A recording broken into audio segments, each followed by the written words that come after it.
পরবর্তী খবরে হাওড়ার রামকৃষ্ণপুর ঘাটে অনুষ্ঠিত হলো সাফাই কর্মসূচি। অগ্নিমিত্রা পাল ছাড়াও উপস্থিত ছিলেন রাজ্যের পুর নগরায়ণ দপ্তরের রাষ্ট্রমন্ত্রী উমেশ রায়, শিবপুরের বিধায়ক রুদ্রনীল ঘোষ, বালির বিধায়ক সঞ্জয় সিং, হাওড়ার জেলা শাসক পি দীপাপ্রিয়া, হাওড়া পুরসভার কমিশনার তেজস্বী রানা সহ হাওড়া জেলা প্রশাসনের পদস্থ আধিকারিকরা। এদিন রামকৃষ্ণপুর ঘাটে যোগাসনে অংশ নেন হাওড়ার পুরসভার সাফাই কর্মীরা।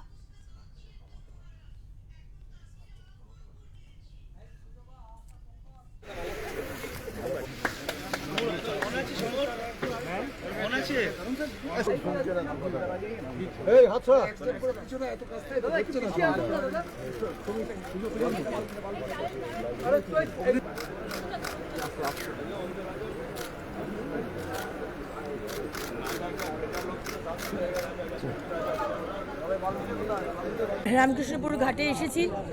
আমাদের যারা সাফাই করবে, নির্মল বন্ধু, নির্মল সাথী, ডেঙ্গি যারা বাড়ি বাড়িতে গিয়ে প্রচার করেন, যারা ওয়ার্ড কোঅর্ডিনেটর, সবাইকে নিয়ে আমরা আজকে যোগা করলাম। এরপরে কিছু পরিষ্কার করার অভিযান, স্বচ্ছতা করার অভিযান রয়েছে, আমরা করব। এটা 6 দিনের আমরা একটি প্রোগ্রাম নিয়েছি। মাননীয় প্রধানমন্ত্রী 20 তারিখে আসছেন।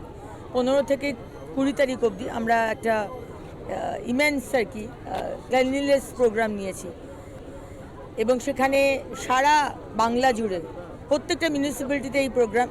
এবং আমরা চাই যে সাধারণ মানুষও আসুক। একদিন মন্দির, একদিন পার্ক, একদিন পুকুর, একদিন নদী, এরকম বিভিন্ন দিন বিভিন্ন ক্লিনলিনেস ড্রাইভ নেওয়া হয়েছে।